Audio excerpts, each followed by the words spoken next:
To troubleshoot Uniswap SDK setup, start by verifying your project dependencies and environment.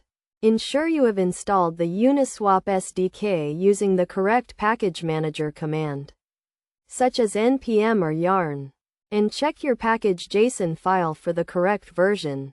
Next, review your import statements and make sure you are importing the correct modules from the Uniswap SDK. Common imports include the Ethers library, the Uniswap SDK itself, and any other necessary dependencies.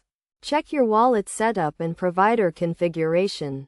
Make sure you have a valid Ethereum wallet and provider, such as MetaMask or Infura, and that you are passing the correct provider to the Uniswap SDK. If you are experiencing issues with token prices or liquidity, check your token list and ensure it is up to date.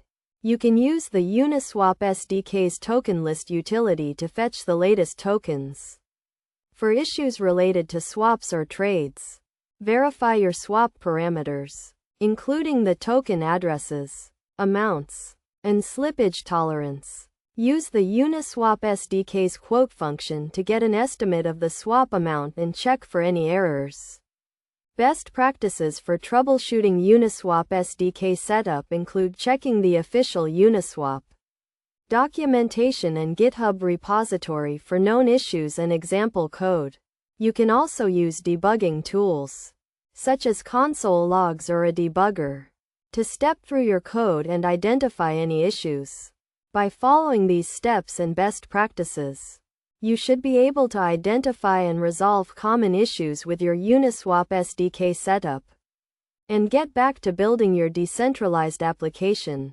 Remember to stay up to date with the latest Uniswap SDK releases and token lists to ensure your application remains functional and secure.